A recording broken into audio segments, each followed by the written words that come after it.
2. Seattle's is the only airport I've ever been to where you have to walk 11 miles and take 3 escalators and a train in order to retrieve your bags.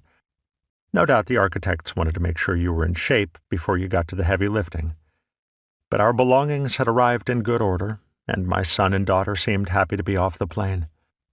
They were busy with their phones, checking, asking, answering, as though an elaborate web of electronic threads reached out from their hearts into the world, and those fragile silken links needed to be monitored every few seconds to make sure none of them snapped.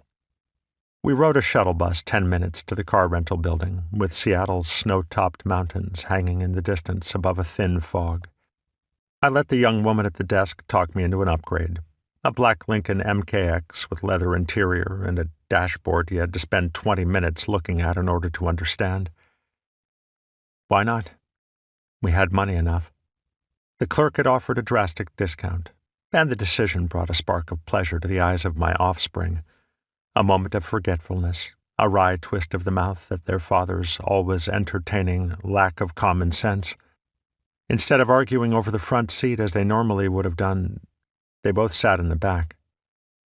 I managed to start the vehicle and adjust the mirrors, and we headed out of the lot and north on I-5, past the stadium and the Space Needle and Seattle's silvery downtown, in the direction of Whidbey Island. One of our famous Ringling family plans, huh, Dad? Anthony said, during a pause in his texting.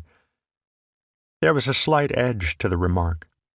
He'd made no secret of the fact that he thought the idea of a family ash-spreading ceremony completely absurd. I've left everything up to Aunt Cease. We're in trouble, then. You guys are so harsh on her, Natasha put in. We love her, I said. She makes us crazy sometimes, but we all love her. Anthony laughed his manliest 2-note laugh. Yeah, sure. But you let her choose the hotel, Dad? Really? It's a B&B. Even worse. It's going to be Feng Shui City, man. Some kind of yurt or igloo or something. Tofu burgers for breakfast. We're up shit creek. Beneath his not quite yet a man but old enough to curse in front of his father facade, Anthony's sorrow ran like the moles that savaged our garden. Night creatures who traveled in deep tunnels, though you might catch a glimpse of them at noon. During the course of his mother's illness, he had never once let anyone see him cry. 2 days after she was gone, as I headed up to bed, I heard him sobbing in his room. I stood in the hallway with the closed door between us and tried to think of something I might say.